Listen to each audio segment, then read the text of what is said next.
What's up, everyone? David Dudley back at you again on David Dudley Outdoors. So if you're new to the channel, go back and surf a little bit. We got some fishing hacks and tournament vlogs and just discussion time. Just a lot of things on the channel, and I appreciate you guys' support. So today's topic is going to be jigs. Now, when I say jigs, we're talking about how do you get the most movement out of your jigs when you're selecting jig trailers, okay? And this is going to be one of my biggest pet peeves, and it's something very simple that I'm about to show you, but very critical in the performance of your jig. And if you don't know what I'm about to show you, you're going to want to stay tuned and watch this simple hack. Call it a hack, call it whatever you want to call it. But all right, so simply this: you're going to have all different types of jigs, as I just mentioned. Number one thing that is the biggest pet peeve of mine is teaming a brown jig with a black weed guard. That just makes me want to puke, right? So you got a brown, a green pumpkin jig skirted, brown head, and then you're going to throw a black weed guard in it. To me, and I know it makes all, whatever, it could be me overanalyzing. It probably don't make a difference, but I cannot stand a black weed guard with a brown jig. But that's not today. Today's topic is not that. I'm looking at it and I had to get it off my chest, okay? So today is going to say, we're talking about how do you get the most movement out of your jig. Now I'm going to start off by saying this. This is your typical jig. This came straight out of the package. This came straight out of the package, okay? So what we're going to talk about is like basically giving a haircut. Now guys, this is not your typical, hey, I just cut my weed guard below the hook and that's what you do. No. This is not your little simple, Denny Brower, cut it at the hook and call it a jig, right? No, we're going to get a little bit more in depth with that. And I'm going to show you how to maximize your jig action with the trailers you choose. So let's talk about this. This is simply a crawdad. It's got, kickers on it. It's pretty obvious what it's going to do. It's made to put a lot of movement on it. It's going to displace a lot of water. Okay, trailer choice number one typically. Now here's trailer choice number two. You can see how as it goes from thin to fat. These are made to really give a lot of action in the water. You got your, another typical crawdad. This is a little bit smaller of a profile. Chigger crawl is this one. And you got a crawdad style, basically same thing. Got the appendages on the outside, made for a lot of movement. Okay, so you got your realistic crawdads, your just contrast trailers. Contrast trailers are this. That's just a contrast, right? No claws, no pinchers, no nothing. Just a simple contrast.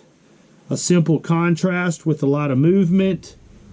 Contrast. All right, so now that you've seen some of the top selections that we use on tour, and I'm going to tell you what the choices is with them.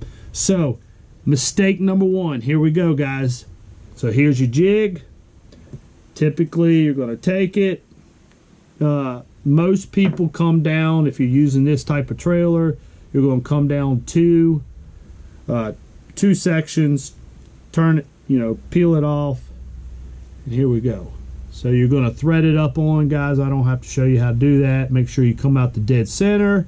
You're going to come to want the length of the shaft, and right here. We're going to call it good, right? Looks good, right? Okay. Now, I'm going to thread up another one. Now, this is your typical jig. Say we got a contrast trailer. Doesn't have any action. Just giving the profile of a crawdad. So we're going to push it up. Here you go. Now we have it. Now, you're going to ask me, David, what's wrong with that? It looks good, right? Looks good. It's, looks like a crawdad. Look, there's chunks. There's movement. Now, we're going to go to this camera.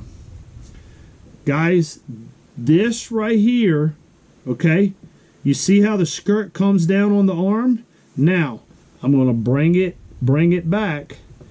These arms are thin right here, and then they go to thickness. But if you take this skirt and bring it down over the arms, we're going to go back to this can. If it brings you, if it's over my arms, say these are my arms, right? And this is how it looks when it's dropping. You take this skirt and wrap it around your arms like this, then it's like I can't move. And most of the time they just sit there like, and then they just fall straight down right here. Why? Because the skirt is surrounding my arms to where I can't even move. And they have to have freedom to move. They have to have a lot of room in order to move. So you see this jig? Right. Yeah, you're going to throw that in the water, and in your mind, you think you flipped it out there and you think it's going down. It's not. Guys, you have to understand that if you're going to thread your jig all the way up there like that, this skirt is restricting your arms. Now, let me show you what happens when you trim it. When you trim your skirt, you're going to want to come down past, let me show you again. I'm going to show you in this.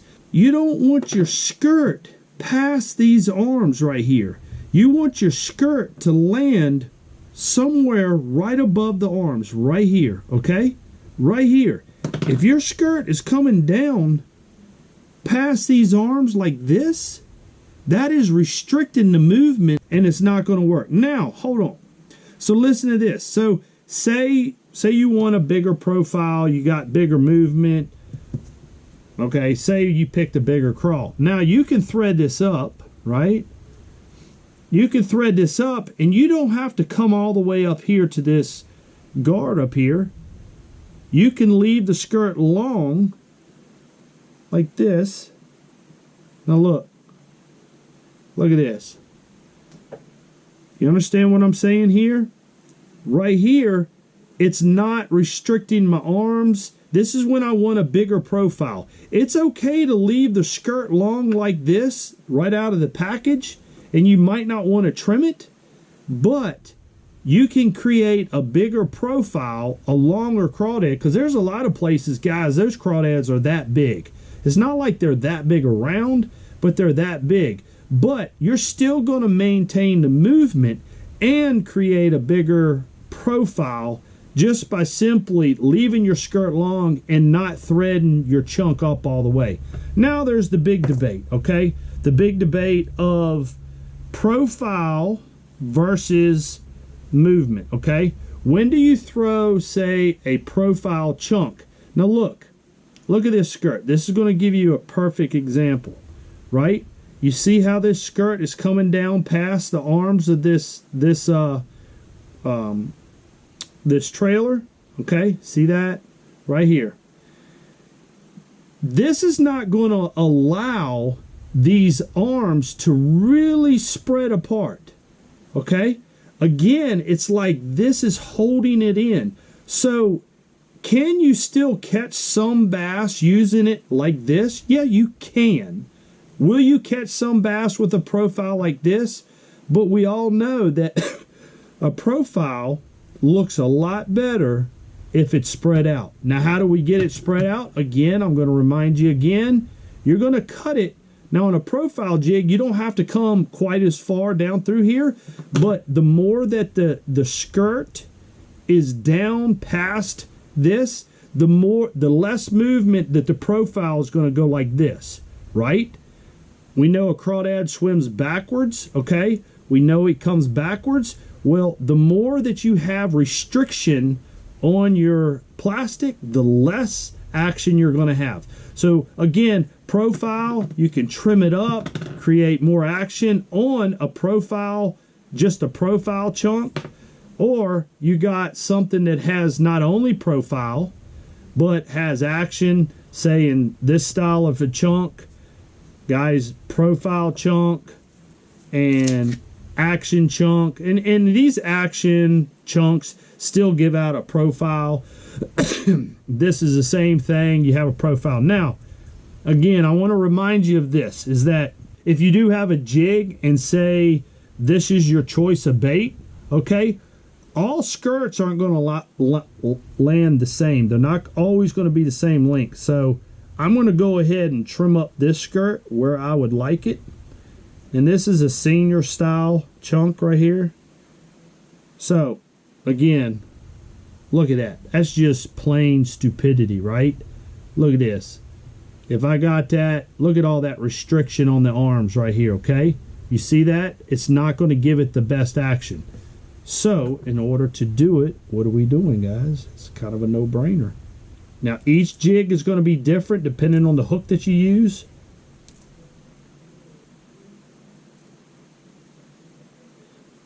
And we're simply using our CUDA pliers. Now, look at this. Look at the freedom of those arms right here. Right there. Now, I just took that jig from not any action to action. It still has a profile. Again, if you want a bigger profile than, say, a 3-inch, and you want to go to a 3.5-inch, just don't thread your plastic up there as high, okay? Guys, I hope this tip helps you. I really want you to increase your odds in catching fish. And I know it looks simple, and you probably may have already known it. But the point is this, is that, guys, don't restrict your movement of trailers. Don't restrict your profile. Make your profile presentable. It's like, you know, whether you're going for a contrast trailer or you're going for a movement trailer, even in a contrast trailer, you know, it's like trimming your hair up and making it look presentable and clean and crisp and clear, if that made sense. Or your restriction of your movement trailers, guys, I want you to increase your odds on catching fish. Guys, I appreciate everything you've done. I appreciate you guys chiming in, subscribing. You guys have been awesome to me. And make sure to hit that like button, guys. I'm trying to increase the odds of this channel growing. We're growing very well, but we got to get to a goal to where this makes it worth my while, and I hope you guys can help me get there as I help you along in your journey of getting where you need to be. So guys, I appreciate it, and I'm giving you the double outro.